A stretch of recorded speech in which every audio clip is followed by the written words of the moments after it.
Shalom semuanya, happy weekend. Pagi hari ini Anda siap-siap untuk diubahkan hidupnya oleh Tuhan. Karena Anda datang ke Tuhan. Undangan hari ini adalah come to God. Dan Tuhan tuh seneng banget didatengin sama kita. Karena dia juga kangen sama kita. Buktinya aja dia datang ke bumi spesial. Lahir dengan cara yang menghina sekali, yang memalukan. Lahir juga di tempat palungan, gak ada orang yang besuk. Yang tahu cuman beberapa gembala, anak-anak muda, come on. Oke. Kemudian datang para orang-orang majus, nggak sensasional gitu loh, padahal raja segala raja yang datang loh, right? Sampai begitunya mau berkorban, mau begitu rendah demi Anda, baik Anda ekonomi bawah, ekonomi tengah, ekonomi atas, baik Anda dari keluarga terdidik, keluarga nggak terdidik, nggak peduli lah. Mau raja, mau tuan-tuan, mau apa. Yesus datang buat Anda. Berarti Tuhan sangat cinta kita dong. Terlepas status ekonomi kita kayak apa. Betul kan? Nah, masa kita udah diperkenalkan dirinya sama dia datengin kita lihat penglihatan muka ke muka ngalami Tuhan. Terus untuk dicuekin aja. Tapi pengertian ini bikin saya mikir loh. Bikin saya mikir kayak begini, gila juga ya daging kita ya. Manusia lama kita dominan banget. Kehidupan duniawi kita, nilai-nilai dunia kita tuh gede banget, kuat banget sampai kehadiran Allah, kehadiran Yesus bisa didepak loh. Berapa dari Anda setelah ikut pelajaran Bible Study ini, seringkali Anda cenderung lupa Tuhan tuh beserta kita. Lupa Tuhan tuh hadir loh sama kita loh. Sering kan? Saya juga pernah. Makanya day by day ini kalau nggak digembleng, kalau nggak dibawa, kalau nggak ada di sekitar tempat tidur saya, di tas-tas saya, ini ada berapa kopi yang saya pakai? Nggak cuma satu. Oke, thank God kita bisa berbahasa Inggris so I can take the small book. Kalau Anda yang masih pakai terjemahan untuk kalangan sendiri yang kita bikin, satu A3 atau A4 tuh tentu bulky ya. Ya, Anda punya inisiatif aja dijilid sendiri. Oke? Nah, dan bikin itu bukan suatu buku program, tapi is relating with God. Undangan untuk datang ke hadapan Tuhan. Gitu ya. So, saya berdoa untuk semua teman-teman yang melayani sesama. Oke, jangan terlalu sibuk melayani sesama, juga Anda juga belajar. Karena kita nggak bisa menjadi penasehat-penasehat, menjadi penolong-penolong, kalau kita sendiri juga tak tertolong. Kita semua butuh apa yang diajarkan di Bible Study ini. Total, ini yang bikin setiap firman, dari Mazmur pasal 1 sampai 150 dipraktekin. Nggak ada yang dibacain, terus dibikin lagu dari itu, nggak ada. Anda hidupin, Anda nyemplung di situ, okay? Anda menyelam di situ, Anda teriak di situ, dan Anda ketemu Tuhan di situ. Seperti Daud alami. Oke, so saya terima kasih untuk Inge, untuk Jolly, untuk Mary, Sarah yang sudah hadir untuk melayani semua teman-teman, Pak Akun, dan juga teman-teman yang sudah lama nggak pernah muncul. Tapi sekarang kepingin lagi dialog dan berdialog dengan saya. Dan saya welcome dan juga nama-nama baru yang bermunculan di hari Rabu. Saya mengucapkan terima kasih. Oke, saya mengundang juga untuk bisa, kalau ada yang nggak ngerti, untuk perlu bertanya. Makanya kenapa kita ada komen ini kita bacain. Supaya saya bisa dengar what are you enjoying about dengan Bible Study ini. Anda dapat apa, nikmati apa. Itu penting. Oke. Supaya karena saya jujur ngomong, nggak cepet loh ngalami hubungan dengan Tuhan. Daging kita lapis-lapis, benar-benar kayak kue, bukan kayak kue lapis Surabaya, lapis legit. Susah amat dikleteknya, untuk copotnya. Karena setiap pencopotan lapisan dari diri kita yang palsu-palsu, yang salah, yang bukan asli, yang asli itu yang ciptaan baru dalam Kristus. Waduh, kalau mau dilepas kita mesti ngakui dulu. Dan butuh kerendahan hati untuk ngaku dosa. Kalau Adam ngaku dosa kan ya di Taman Eden, Allah nggak perlu nendang dia keluar di Taman Eden. Allah nggak butuh mengorbankan anaknya untuk mati demi menebus Adam dan istrinya. Nggak perlu ada kengerian di kayu salib. Karena dosa merusak jiwa kita total. Benar-benar nggak kenal Tuhan, nggak mau cari Tuhan, nggak mau tahu Tuhan. Dan itu marah-marah tuh, nggak mau tahu tujuannya. Jangan dipaksa. Seperti kita lihat di mana-mana sekarang. Yang salah dibenarkan, yang benar dibilang salah. Persis kita para nabi. Itu orang Israel, itu rajanya yang bikin begitu. Sampai seluruh rakyat ikut. Begitu mereka sengsara, karena hukuman, mereka teriak-teriak sama Tuhan. Anda pikir Tuhan ketawain? Syukur lo gitu. Mereka hidup dalam kebejatan aja, Tuhan memberi kuping kok tiap hari kepada mereka.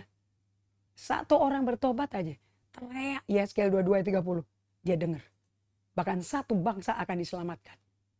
So saya berdoa untuk Pak Andi, Pak Akun, dan keluarganya yang perlu masih belajar mengenal hati Bapak, mengenal hati Allah kita sebagai Papa kita, ya. Juga Ibu Feni Ong, Joli, Marlin, Wawa, Saudari Faura Carolina, dan juga ada yang dari Ambon waktu itu kemarin. Juga Stefan dari Probolinggo, ya, Mega, Pak Minto, dan juga Ondi.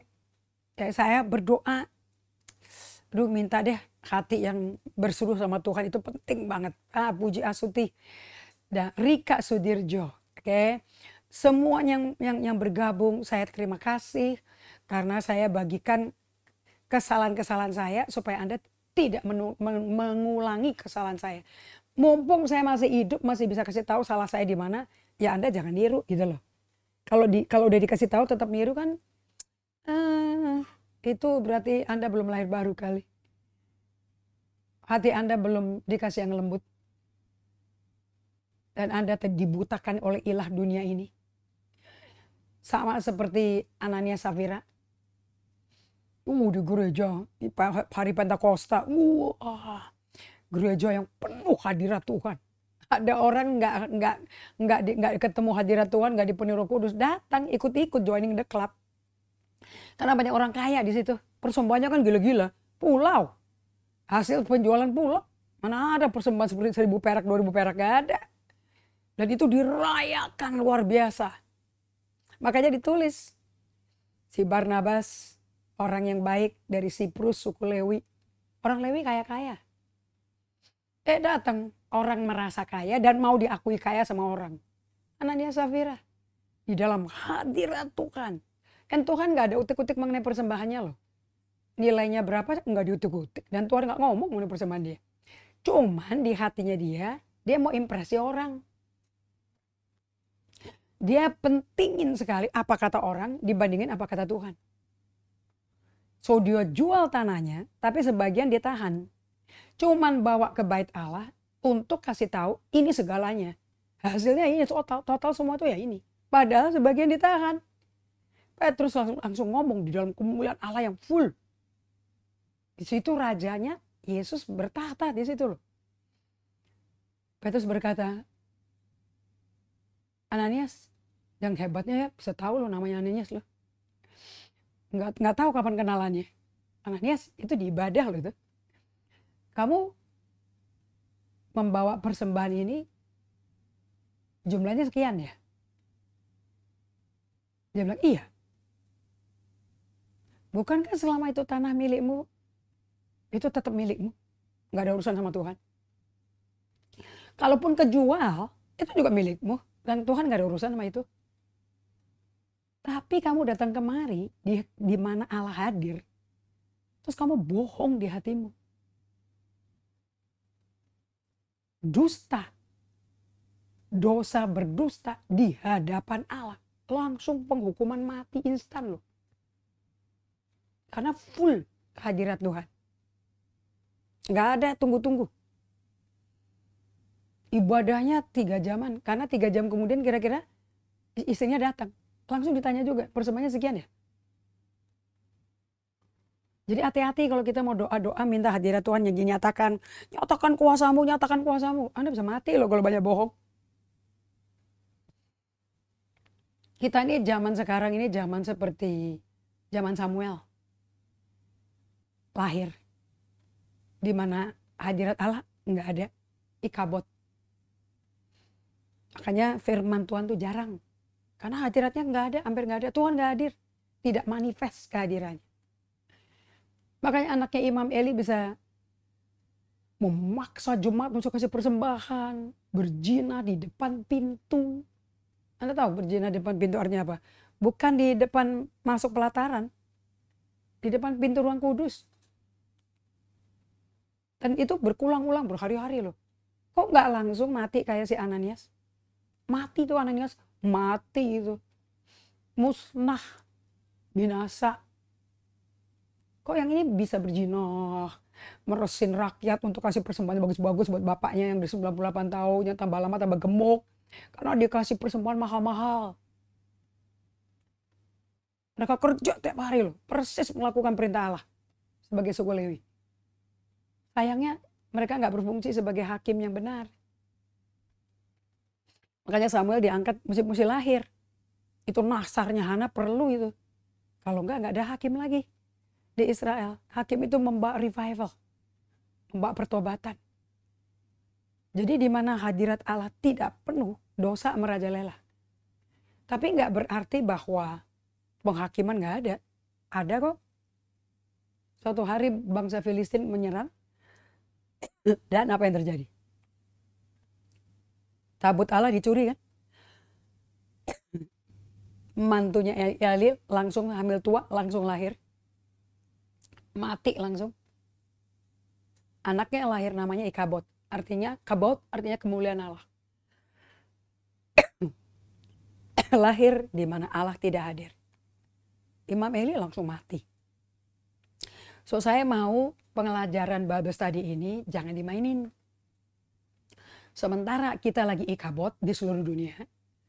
Makanya dosa di mana-mana liar kan. Apa yang salah jadi sah, benar. Apa yang benar jadi melanggar hukum.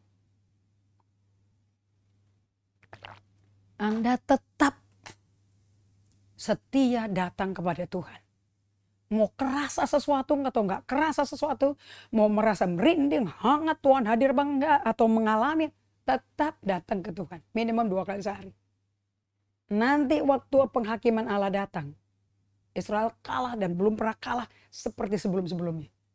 Imam Eli mati dan seluruh keluarganya mati dan dicoret namanya. Seperti nggak pernah ada.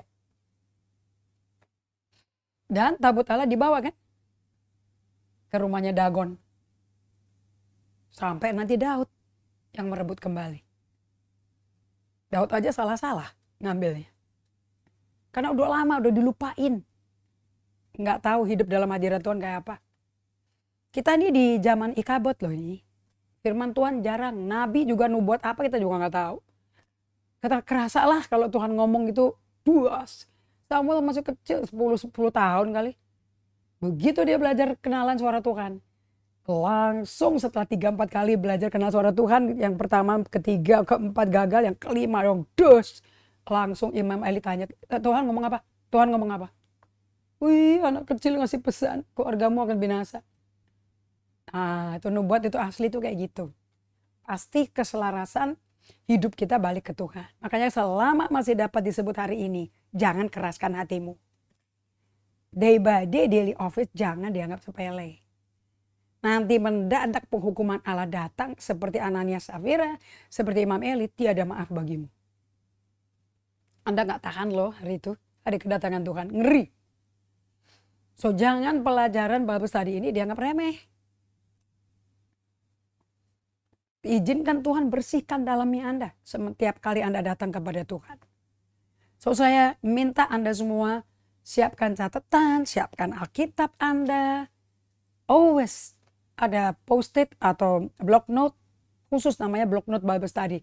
Atau sekarang kita jual journal book namanya God and Me. Nah beli tuh sambil mendukung kita untuk melayani, melatih anak-anak muda supaya nggak terlalu tidak terlalu milenial, tidak terlalu Gen Z dengan gadget-gadget yang puluhan juta harganya, mainannya puluhan juta, anak kecil belum tentu bisa cari nafkah segitu harganya. Oke, so Anda bisa miliki jurnal ini 250.000 per buku. Ada lembarannya itu bisa ada yang underline sama planner, ada kalender. Ada satu lagi yang dotted. Jadi kalau Anda a journal freak, saya bilang Anda bisa mau gambar, mau pakai tape, mau pakai warna-warna segala macam. Nah, itu cocok tuh. Kayak yang dotted itu yang cocok. So day by day Tuhan akan ngomong sama Anda. Kalau Anda datang. Kalau Anda diundang nggak datang, wih, Anda kayak Lucifer nanti. Aku bisa kok, aku akan tanpa perlu datang ke Tuhan. Gak perlu komunikasi sama Tuhan. Pokoknya Bible Study ini mengajarkan Anda untuk datang ke Tuhan. Tanpa bikin shopping list. Supaya hati kita takut akan Tuhan.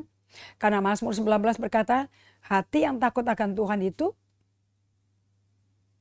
suci, bersih. Dan Allah kan gak datang ke kita nyari badan kita fit apa enggak, six pack apa enggak. Yang dicarikan hati. Apakah di hari itu masih ada iman di bumi? Iman kan dari hati. So saya minta Anda jangan main-main. Ambil buku jurnal ini, sudah ada di Bali. Anda tinggal ambil milikin. Kalau sudah beli, ayo mari kita tulis pakai mulai hari ini. Oke, kita doa ya. Kami datang ke hadapan-Mu ya Bapa.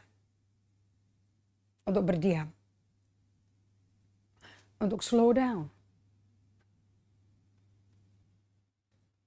Menantikan Engkau. Supaya Engkau bisa bekerja untuk mentransformasi jiwa yang sudah rusak gara-gara dosa. Yang kami lahir sudah pakai dosa itu. Dan upah dosa itu maut. Dan dosa yang memisahkan kita dari Allah. Dan saat ini Allah hadir dan diam di hati kita. Supaya dia bisa berdamai sama kita. Dan Tuhan tahu jiwa kita penuh dengan keduniawian, kenikmatan dunia karena kita bekas tinggal di situ. Maka kita butuh Roh Kudus dan kasih karunia-Nya dan kuasanya, kuasa kebangkitan karena Allah nggak memberikan pada kita roh ketakutan, tapi kasih, kuasa kebangkitan dan pikiran yang tenang. Kita butuh kuasa kebangkitan itu untuk membereskan, nyelamatin jiwa kita. Aku minta di dalam nama Yesus Kristus Tuhan kami. Terpujilah Tuhan ya Allah kami.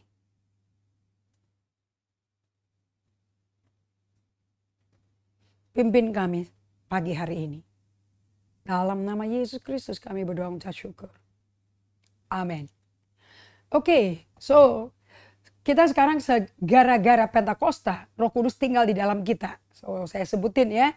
Tadi Anania Safira, itu zaman Pentakosta, zaman hadirat Allah penuh. Allah curahkan kayak lidah-lidah api bentuknya. Nah, semuanya itu baru pengalaman itu. Jadi, kalau Anda mau datang ke Tuhan tiap pagi, Anda jangan datang kayak orang udah punya pengalaman lama, udah kenal Tuhan, udah lama, udah biasa, udah ngerti. Semakin Anda sering datang ke Tuhan, semakin Anda gak ngerti. Mesti ngapain? Karena dia sedang bekerja di dalam kita yang kita gak tahu. Rasanya enak, gak enak. Rasa dia hadir apa gak hadir, kecamuk semuanya. Karena dia lagi operasi jiwa kita. So awali sebagai orang tak berpengalaman. Datang ke Tuhan sebagai a beginner in Christ. Jadi doa-doa yang udah praktekkan selama ini. Pakai bahasa roh dulu. Nyanyi-nyanyi pakai gitar. Muji Tuhan. Udah deh. Anggap itu dikesampingkan dulu deh. Datang sebagai orang yang lagi mau belajar nih. Dari orang yang hidupnya sukses bersama Tuhan dan tanda-tanda ajaib menyertai dia. Kita belajar hari ini dari Brother Lawrence dan dari Madame Guyon. Dan hasilnya hidup mereka nyata. Mereka orang-orang kudus yang dihormati sekali. Orang sakit sembuh, orang kerasukan setan kelepasan itu dari zaman abad ke-16, 17 sudah ada. Kelepasan bukan baru di abad 20. A beginner in Christ yang lagi nyari Tuhan. Yang penting Anda lagi nyari Tuhan. Untuk Anda nyari Tuhan, Anda mesti berikan hati Anda kepada Tuhan. Allah nggak mau otak Anda. Allah mau hati Anda. Ada 3 cara ya untuk datang ke hadapan Tuhan. 1, dan ini saya juga baca, saya senang banget nih. Karena ini pelajaran juga berlaku bagi kita punya teman-teman atau rekanan-rekanan yang ada di kantor, yang ada di gereja, yang ada di tempat kerja Anda, yang orang-orang sederhana tuh loh. Mungkin mbak-mbak kita, ART kita, yang simple banget.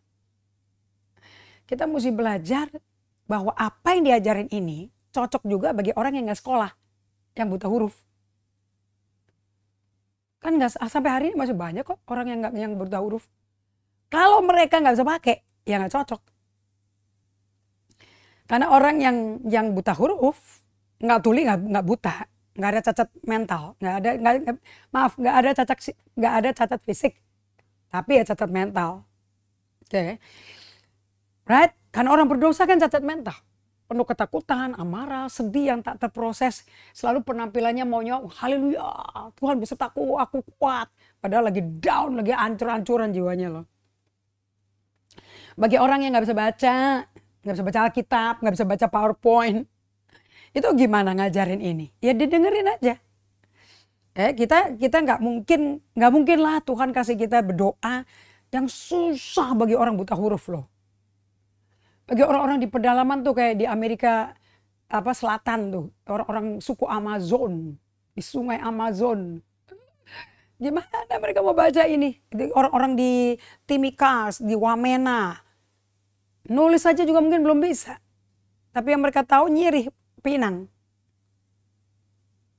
Alkitabnya mungkin mereka juga belum punya. Karena uangnya gak ada. Biar disumbang juga gak bisa baca, mau nyumbang apa.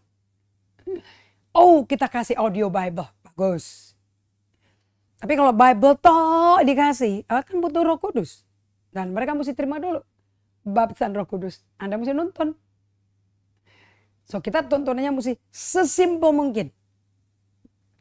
Nah orang-orang yang gak bisa baca ini, pasti mereka percaya mereka unqualified. Aduh aku gak layak, aku gak pintar ngomong, aku gak tahu ngomong ke Tuhan gimana.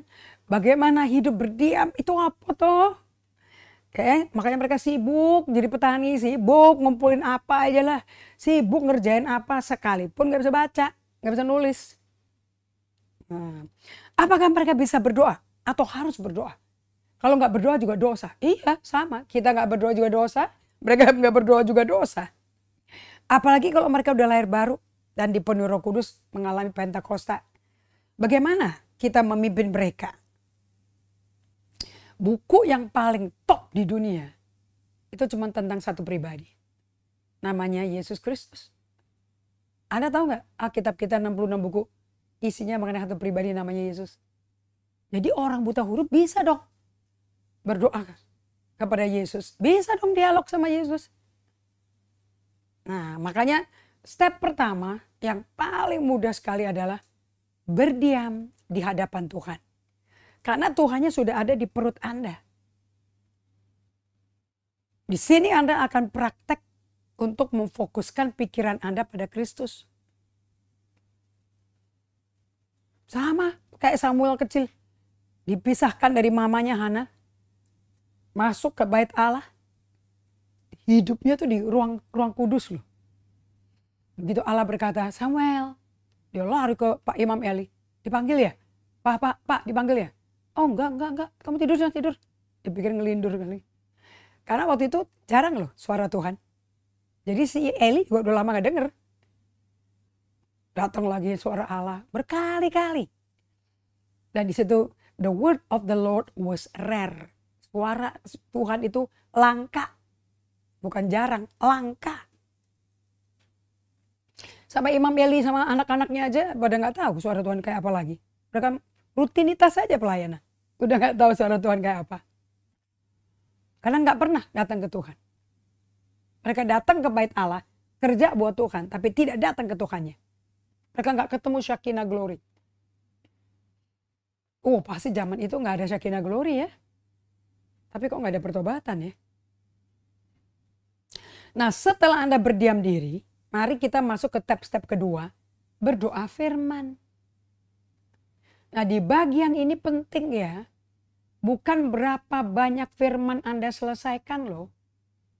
Tapi Tuhan kasih impresi apa di hatimu? Melalui firman-Nya. Kan di Alkitab selalu dituliskan, demikianlah firman Tuhan. Dan Tuhan berfirman. Berarti itu kan kata-kata Tuhan dong. Is it the now word? Bisa nggak itu menjadi firman-Nya sekarang ini? Saat ini. Artinya fresh dari oven. Fresh dari hatinya Tuhan langsung. Walaupun ditulis di buku yang sudah ditulis mungkin 400 tahun yang lalu, 600 tahun yang lalu. Bukunya. 600 tahun tuh buku. Bisa nggak Tuhan ngomong langsung ke Anda? Loh, yang nulis Alkitab ada di hatimu kalau Anda lahir baru? Of course bisa. Dia ambil, nih ini pesanku nih. Ini pesanmu. Duh, kerasnya ketusuk gitu loh. Nah itu nggak bisa bacanya cepet-cepet. Itu mesti perlahan. Mesti dikunyah. Kalau gambaran kita tuh kayak sapi makan rumput. Itu sapinya ternyata diulang. Keluar masuk mulut. Itu 8 kali. Baru bisa masuk ke usus. Mungkin keras kali bahannya itu. Kan ada grain fat, ada grass fat kan. Kalau Anda pemakan steak. Ada yang dikasih makan biji gandum, ada yang dikasih makan rumput. Yang mana lebih enak nggak tahu saya. Itu juga menentukan kualitas susunya. So Anda berdoa firman. Yang ketiga, ini urutan ini benar-benar tepat sesuai Mazmur 37 ayat 7a. Berdiamlah di hadapan Tuhan. Dan kata sambung, nantikan Tuhan. Atau bahasa Indonesia stop di situ. Dan jangan marah, jangan marah. Kalau di bahasa Amplified-nya atau The Passion Translation, be still before the Lord and wait patiently. Menanti dengan sabar. Lah menanti dengan sabar Daud gambarkan di kitab Mazmur seperti seorang pembantu perempuan memandang wajah nyonyanya. Lagi nungguin instruksi nyonyanya. Kalau di bahasa Inggrisnya, beholding the Lord. Seperti pembantu perempuan memandang nyonyanya, kita memandang Tuhan. Karena pada waktu kita memandang Tuhan, diketemukan memandang Tuhan, kita diubahkan dari glory ke glory serupa Dia. Oke, so doa nggak bisa bahasa roh, nyanyi cepat, nyanyi pelan, habis itu baca Alkitab, bahasa roh lagi, amin. Terus Tuhannya dikasih kesempatan nggak untuk menjawab, untuk bicara ke Anda? Kalau itu hanya merupakan suatu rutinitas ritual, udah gitu amin lagi, terus tutup buku jalan. Apakah Anda sudah berdoa? Tuhannya nggak dikasih kesempatan untuk didengar? Nggak dikasih kesempatan untuk menjawab. Nah, begini caranya Anda berdoa. Firman, yang benar doa itu ya dari firman. Karena Roh Kudus yang menolong Anda dalam segala kelemahan kita. Roma 8 ayat 26-27. Dan Roh Kudus yang menulis Alkitab melalui orang-orang yang dipenuhi Roh Kudus. So Anda ambil Alkitab. Kemudian Anda buka ke kitab doa Mazmur. So saya ajak ke Mazmur 63 misalnya. Buka ke kitab doa Mazmur. Mau pakai Mazmur 5 juga. Ini kesukaan-kesukaan saya semua nih. Pilih yang sederhana. Kita ke Mazmur 5 yuk. Mazmur 5. Mazmur pagi hari. Jadi kalau pagi mau ngomong apa nggak tahu, Mazmur. Oke. Doa pada pagi hari. Untuk pemimpin biduan, dengan permainan suling. Mazmur Daud. Nah ini sudah, Anda kesini setelah Anda berdiam di hadapan Tuhan. Nanti dari firman direnungkan dikit-dikit, nggak bisa langsung. Nanti Anda kasih waktu lagi, berdiam lagi di hadapan Tuhan. Menatap dia, cara nanti Tuhan tuh menatap dia, jangan sibuk di gadget. Jangan sampai urusan kerjaan. Kalau udah berdiri dari kamar doa, udah nggak doa Anda. Kecuali ngomong terus sama Tuhan. Sehingga doanya seperti yang saya katakan, ada kok doa yang tidak mengganggu rutinitas Anda dan kesibukan eksternal Anda. Tapi kalau kita ngikutin cara doa kita dulu, oh pasti berhenti. Karena kita akan sibuk dengan aktivitas kita sendiri, hobi kita sendiri, passion kita sendiri, dan tugas kantor. Akibatnya Anda udah nggak ngomong deh sama Tuhan. Nah, kalau ini nih latihan ngomong Tuhan 24 jam per hari. So Daud ngomong seperti ini. Berilah telinga kepada perkataanku. Ya Tuhan, indahkanlah keluh kesahku. Jadi dari Daud, dia lagi mencari perhatian Allah. Tolong dong aku diperhatikan. Indahkan keluh kesahku, didengerin dong perasaanku. Gak mungkin dia ngomongnya cepet-cepet nih. Karena dia lagi ngeluarin perasaannya. Kan ada keluh kesah, berarti ada emosi yang keluar. Dan perkataannya juga dia jelasin kenapa dia berkeluh kesah. Cukup ayat 2 aja. Sudah lebih dari cukup. Kemudian dibawa Tuhan. Beri telinga dong, dengerin dong perkataanku pagi hari ini. Indahkanlah keluh kesahku. Nah, Anda diam. Waktu tadi Anda diam pertama kali, mungkin 10 menit, 20 menit. Karena pikirannya dia mengembara sampai mulai diam. Itu mungkin bisa 6-7 bulan kali baru bisa terarah pikirannya. Anda baru nggak lompat-lompat lagi, dengerin ini, dengerin itu, dengerin hati Anda sampai nggak jadi berdiam diri, malah jadi sibuk di gadget karena keinget ini, keinget itu. Nah, sampai 7-8 bulan baru Anda bisa lebih kendor. Aktivitas kegesitan itu jadi kendor. Kemudian Anda diam, datang di hadirat Tuhan. Baca dengan bersuara, dengan kecepatan yang perlahan di bagian ayat tersebut. Apalagi kalau ayatnya ngomong. Ngomong nggak ini pada Anda? Jadi Anda menanti Tuhan jawab loh ini kalau begini. Ini dialog loh ini. Ini gak mungkin ya, kira apa ya namakan baik yang kau mulia ya Tuhan, haleluya. Tuh cari lagu-lagu yang syahdu, yang menyentuh perasaan. Sampai nangis-nangis semuanya, pasang YouTube. Sesudah itu selesai, berbahasa roh lagi. Amin. Thank you Jesus, berdiri, bye. Kalau ini dialognya kelihatan. Berarti si Daud menantikan Tuhan. Berarti dia menantikan jawaban. Gak mungkin dia tergesa-gesa. Kemudian dia berkata, perhatikanlah teriakku minta tolong. Lagi teriak-teriak deh. Ia Rajaku dan Allahku. Dia ngingetin dirinya. Kepada siapa dia berteriak? Itu Raja. Itu Allah. Bukan pesuruh yang bisa dipanggil-panggil untuk beresin masalah. Sebab kepadamulah aku berdoa. Engkaulah satu-satunya yang bisa menjawab.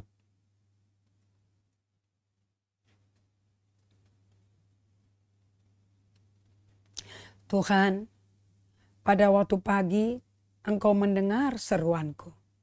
Berarti Tuhan udah jawab nih yang ke ayat 4. Karena dibilang pada waktu pagi Engkau mendengar seruanku. Terdengar, kerasa kan kalau ada orang, Anda ngobrol sama orang-orang. Terus dalam grup, Anda kerasa gak ada orang dengerin Anda? Kerasa. Dan pada waktu pagi, aku ngatur persembahan bagimu. Begitu dia rasa Tuhan lagi dengerin dia atur persembahannya. Korban bakaran, korban tebusan dosa, korban persembahan khusus. Dan aku menunggu-nunggu. Stop di sini. Mungkin nanti sore Anda bisa masuk ke 5 sampai 7. Mungkin malamnya sebelum tidur bisa 8 ke 9. Anda tidak diwajibkan selesai sampai 12 loh, atau 13. Ini Anda lagi latihan, rendah hati, menanti Tuhan, bukan memburu-buru dia. Sambil menanti-nanti, Tuhan lagi bekerja untuk membawa jawabannya ke Anda. Nah, Anda mesti berhati-hati ya. Pada saat Anda membaca, Anda mesti nyerap sepenuhnya. Dengan lembut dan dengan hati-hati. Lembut itu slow down. Hati-hati sekali. Dan perhatikan apa yang Anda baca. Kalau masuk ke ayat 4, Anda udah kerasa Tuhan hadir. Hadiratnya muncul dari dalam hati Anda.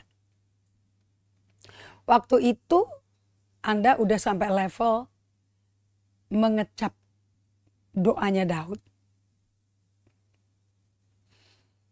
Mencerna kata-katanya Tuhan.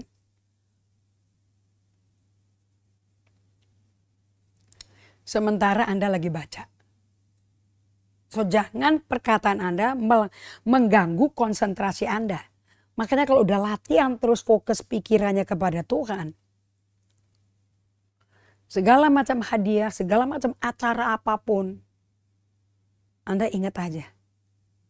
Fokusku itu pada Tuhan. Fokusku itu pada firman. Bukan pada pendeta, bukan pada imam, bukan kepada nabi, bukan kepada hamba-hamba Tuhan terkenal. Yang muncul semua di sosial media, bukan. Anda hanya menanti-nanti di hadapan Allah dengan sabar. Sampai Tuhan bikin firman-Nya itu menjadi aliran-aliran air hidup yang menyegarkan jiwa Anda. Itu sesuai Kisah Rasul 3 ayat 19-20. Jadi untuk doa seperti ini dilarang keras, skimming through reading. Doanya, bukunya isinya apa sih? Oh, mengenai ini. Oh, bab ini isinya apa? Bab ini isinya apa? Oh, kayak begitu. Ya, kira-kira tahu deh. Ya, belum dulu deh. Karena ada buku-buku mirip kayak gini aku belum baca juga. Itu namanya skimming through. Anda nggak bisa bikin keputusan melalui skim through. Dilarang keras, baca ayat, yang penting udah kelar. Dilarang keras, baca cepet. Karena Anda mau nangkep intinya apa sih di firman, mengenai apa sih? Mengenai apa sih? Misalnya siang hari Tuhan tuntun kamu ke Mazmur 63. Kita ulangi lagi ya. Sudah berada di hadapan Tuhan, merendahkan diri di hadapan Tuhan. Nah, sekarang Anda butuh waktu pribadi sama Tuhan. Mazmur 63 ayat 2. Mazmur Daud. Ya Allah, Engkaulah Allahku. Aku mencari Engkau. Jiwaku haus kepadamu. Tubuhku rindu kepadamu. Seperti tanah yang kering, tandus, tiada berair. Iya Tuhan, jiwaku kayak gini. Udah lesu nyari Engkau. Tubuhku juga maunya tidur aja. Jiwaku udah gak ada haus lagi.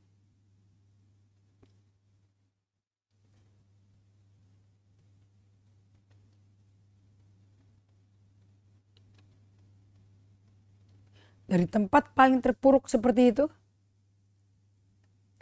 di tempat di mana dia diancam, dia berkata, demikianlah aku memandang kepadamu di tempat kudus. Kan ada ruang kudus, ruang maha suci kan. Sambil melihat kekuatanmu dan kemuliaanmu. Bukan ikabot yang dilihat, kabut. Dan melihat kemuliaan-Mu berdiam. Kau menatap kemuliaannya, menatap keadaan dirinya.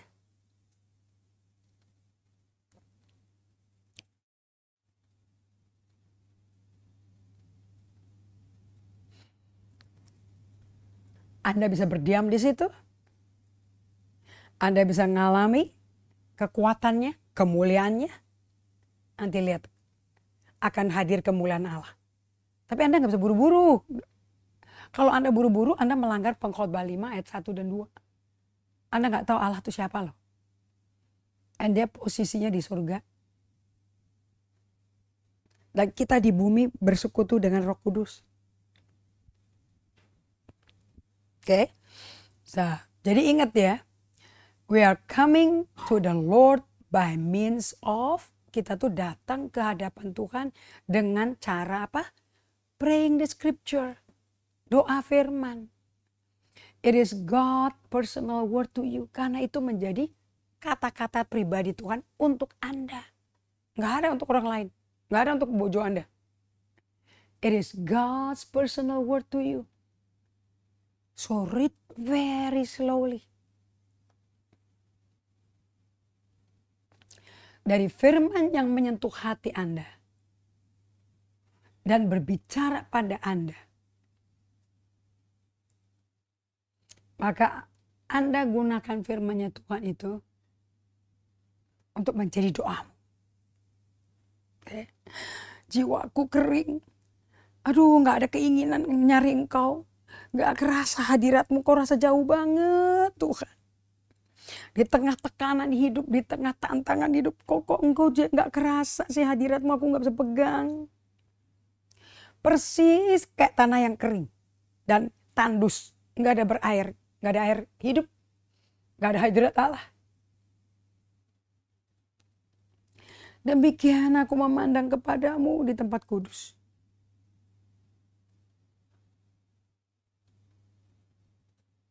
Sambil melihat kekuatan dan kemuliaan-Mu. Sebab kasih setiamu terlebih lagi daripada hidup ini. Bibirku akan memegahkan Engkau. Demikianlah aku mau memuji Engkau Tuhan seumur hidupku. Dan menaikkan tanganku demi nawan tangan-Mu. So Anda lihat di sini, Anda bisa mengalami, Anda bisa angkat tangan, itu karena hadirat-Nya mendorong Anda. Ini mengalami Tuhan di dalam prayer closet-mu. Nah, ini adalah firman yang bisa menyentuh hatimu. Doa firman itu tidak diukur berapa panjangnya Anda baca, udah kelar atau belum. Tidak diukur Anda ngerti apa enggak. Kalau langsung ngerti pikiran Tuhan, enggak mungkin ya kayaknya. Ini kan dia lagi bertanya pikiran Tuhan, lagi dipertanyakan nih. Doa firman Tuhan tidak diukur atau diuji dari bumi, dari banyaknya ayat yang dibaca, tapi dari caranya Anda membaca.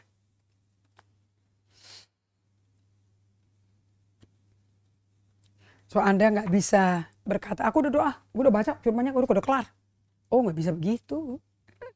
Tuhan akan bicara melalui firman-Nya. Anda diam saja, tungguin aja. Saya jamin nggak mungkin nggak mengalami apa-apa, nggak mungkin Anda akan mengalami. Karena saya udah alami dan indah sekali. Dan satu-satunya cara Anda mengalami transformasi, perubahan setelah bertobat, ngaku dosa, untuk transformasinya terjadi akibat bertobat, itu hanya bisa terjadi kalau Anda doa firman. Anda duduk di kakinya dia dan menanti Tuhan. Sampai Anda menanti Tuhan. Anda akan mengatakan, nunggu-nunggu 2 menit kayak gini nih, 4 menit, 8 menit. Nggak ada apa-apanya ya. Dan itu kalau dibuang, berarti Anda nggak datang ke Tuhan loh. Sekalipun Tuhan ada di dalam Anda.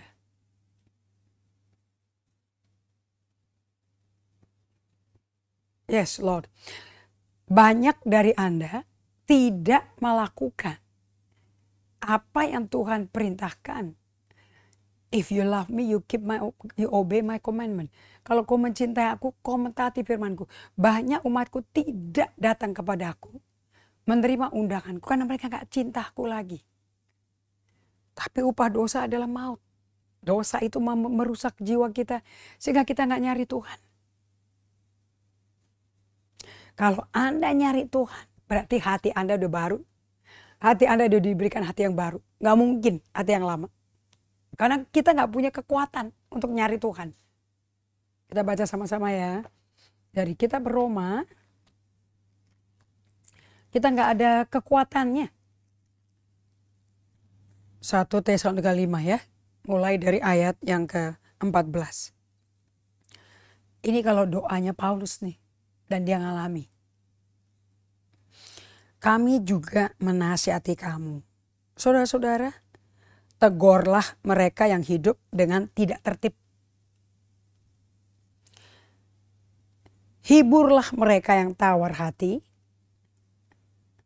Karena habis ditegur. Karena ketidaktertiban itu. Belalah mereka yang lemah. Jadi kalau ditegur, langsung mesti hidupi bersama dengan Tuhan.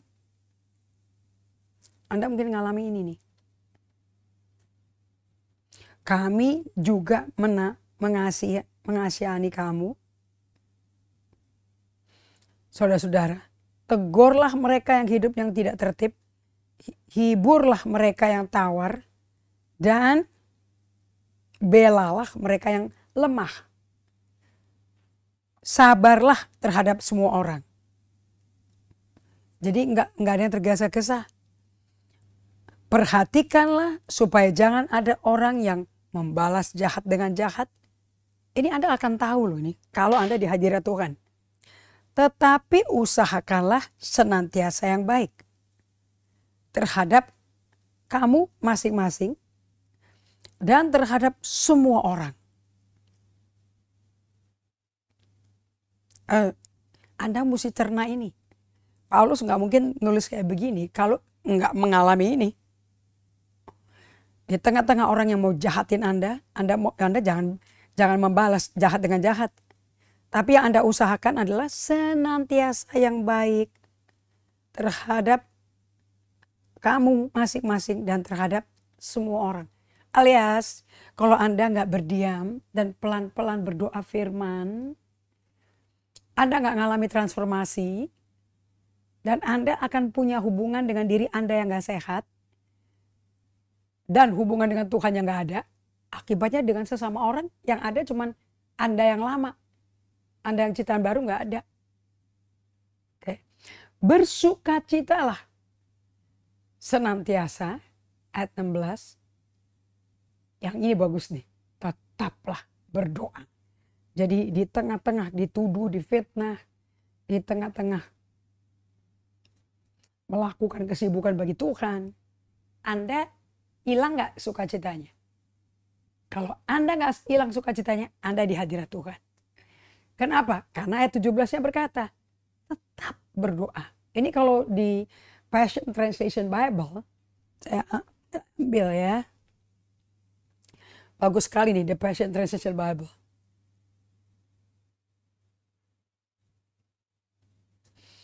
Live a life of prayer.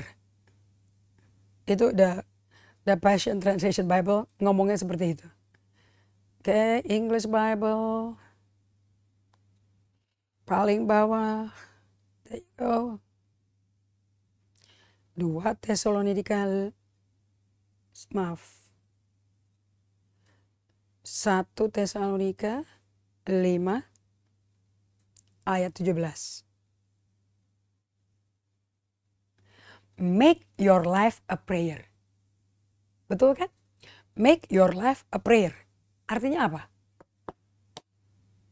Berarti Anda bisa dong menghidupi kehidupan doa yang tidak diinterupsi kan?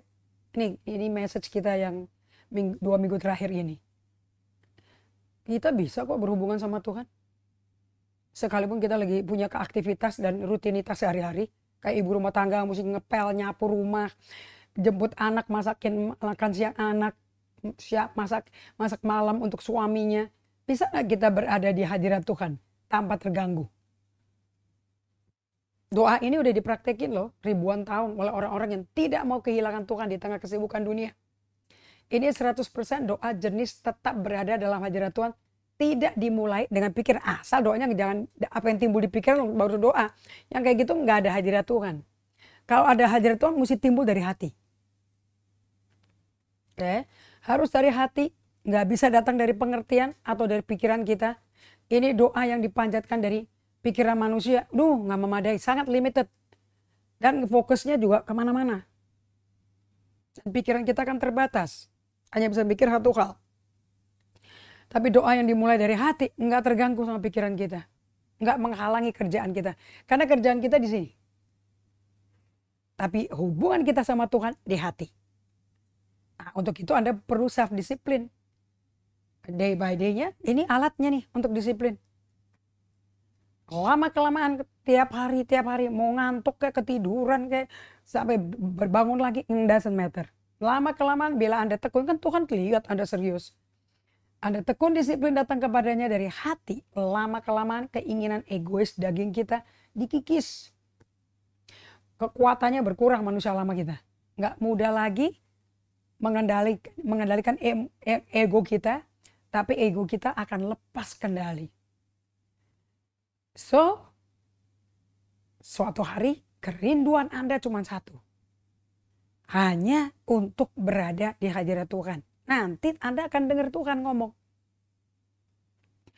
Kalau udah hidup kayak begitu, nanti di 1 Tesalonika 5:18 berkata, Paulus berkata, and in the midst of everything, di tengah-tengah segala kesibukan, the present translation Bible ya, in the midst of everything, be always giving thanks. For this is God's perfect plan for you in Christ Jesus. 1 Tesalonika 5:18 ada Passion Translation ya. And in the midst of everything. Jadi lagi sibuk, lagi kerja dong. Be always. Keberadaan Anda selalu berada mengucap syukur. Karena inilah rencana sempurnanya Allah bagi Anda dan saya dalam Kristus Yesus. Dalam Kristus artinya di dalam hadiratnya Dia. Nah kalau Anda mau ada dalam hadirat Dia, Anda mesti perlahan untuk berdiam. In the midst of everything. Make your life a prayer. Therefore Anda akan giving thanks. Ini giving thanks bukan dari sini. Bukan karena lihat gaji dinaikin, dapat bonus. Bukan karena ada hadiah. Ada orang transfer uang. Ada sekolah lunas. Ada dikirimin roti, dikirimin baju baru. Bukan, kalau itu di sini karena lihat barangnya. Kalau ini keluarnya dari batin, dari hati. Karena Anda inhale, Anda berdiam dan Anda berjumpa dengan Roh Kudus di dalam batin Anda. Sehingga Dia diizinkan keluar, memenuhi jiwa Anda. Mulai berapa jam Anda menghirup hadirat Allah, ya segitu volumenya. Oke. Nah, Anda tarik di situ di mana Allah hadir. Kita lihat di 2 Korintus 3 ayat 16. Di mana Allah hadir, di situ terjadi mujizat. Oke. 2 Korintus 3. Paulus hidupin loh kehidupan kayak Daud. Masanya, zamannya mereka beda loh. 2 Korintus 3. Kita mulai baca ayat 13 ya. Tidak seperti Musa yang menyelubungi mukanya supaya mata orang-orang fasik yang keluar dari Mesir itu tidak menjadi, jangan mereka melihat hilangnya kemuliaan Allah dari wajah Musa. Oke. Yang sementara itu, karena hadirat Allah cuma sementara di dalam Musa, di mukanya Musa. Tetapi pikiran mereka telah menjadi tumpul. Sebab sampai hari ini, selubung itu masih tetap menyelubungi mereka. Jika mereka membaca perjanjian lama, itu aja perjanjian lama nggak disingkapkan. Bagaimana mau ngerti perjanjian baru? Karena untuk orang-orang Israel saat ini bisa mengerti perjanjian lama dan mengerti perjanjian baru, Kristus saja yang dapat menyingkapkannya. Bagaimana caranya? Bahkan sampai pada hari ini, setiap kali mereka membaca kitab Musa, ada selubung yang menutupi hati mereka. Tetapi ayat 16 ini bagi kita semua nih. Termasuk bagi umat Tuhan di Israel. Karena ada Messianic Jews yang lahir baru. Tetapi apabila hati seseorang berbalik kepada Tuhan, balik ke Tuhan. Bible study ini day by day mengajak Anda balik ke Tuhan kan? Maka selubung itu diambil daripadamu. Berapa besar selubungnya diangkat? Tergantung berapa waktu Anda kasih ke Tuhan. Kalau 2 menit aja horor, dipotong jadi semenit, dari semenit tinggal 30 detik ya segitu 30 detik aja. Sebab waktu selubungnya dibuka tuh. Sebab Tuhan adalah Roh Kudus. Nah, Roh Kudus di mana? Di perut kita kan? Di hati kita kan? Dan di mana ada Roh Allah, ada Roh Allah. Jadi Roh Kudusnya keluar dari tempat kedalaman kita, masuk ke jiwa kita. Jadi ada tuh, jiwa kita kemasukan Roh Kudus tuh. Di situ ada kemerdekaan. Jadi jiwa yang sakit, rusak, dibelenggu dosa, dan trauma-traumanya masa lampau dimerdekakan. Makanya kesembuhan itu dari dalam keluar, bukan dari luar ke dalam. Kalau luar ke dalam minum obat namanya. Yang terakhir sebelum kita tutup Bible study ini. Dan kita semua mencerminkan kemuliaan Tuhan. Kayak Musa, kita nanti mencerminkan kemuliaan Tuhan. Karena Roh Kudusnya masuk ke jiwa kita. Dia terpancar keluar. Makanya kita mencerminkan kemuliaan Tuhan. Dengan muka yang udah gak usah pakai selubung. Dan karena kemuliaan itu datangnya dari Tuhan yang adalah Roh Kudus. Dari dalam nih. Makanya kita memancarkan. Kita kayak lampu. Maka kita diubah menjadi serupa dengan gambarnya. Dalam kemuliaan yang semakin besar. Dari glory ke glory. Nah, jadi saya mau tanya pada Anda semua. Bisa nggak Anda berubah, ditransformasi tanpa Anda berdoa? Tanpa Anda doa firman dan berdiam dalam hadirat Tuhan. Fokus ke Roh Kudus yang ada di hatimu. Nggak bisa. Jadi bekerja, kenapa gereja jadi banyak yang kacau? Kenapa hidup saya juga kacau? Kenapa saya juga mengalami kehancuran besar? Tapi membawa saya kemari. Saya nggak nyesel sih. Oke. Nggak usah pilih-pilih lah. Memang jalan orang itu dipandang orang itu bijaksana kok. Sampai kejeduk baru tahu deh. Keputusan Tuhan sajalah yang berlaku. Nah, karena perjalanan ini membawa kita berubah dalam Tuhan. Ingat. Sekarang ini hadirat Allah ikabot. Gak kerasa. Firman Allah jarang. Langka. Khotbah banyak. Tapi pesan Tuhan langsung langka. Kita belum di zamannya Anania Safira. Kita di zaman Imam Eli. Saya berdoa waktu Allah lawat. Kita gak mati loh. Tapi kita bertahan sampai akhirnya. Karena hanya mereka yang bisa selamat. Kita doa ya. Bapa kami di surga, buat rahasia doa ini yang tidak lazim dilakukan di pertemuan-pertemuan doa. Tapi lazimnya di ruangan yang tersembunyi, yang hanya Allah yang lihat, kita sendirian dengan Allah. Sesuai Matius 6. Itu caranya berdoa. Supaya kita gak bertele-tele banyak ngomong dilihat orang sepertinya suci. Padahal hatinya jauh dari Tuhan. Dan doa semacam ini menghasilkan kita yang ditransformasi. Terima kasih ya Bapa, di dalam nama Yesus.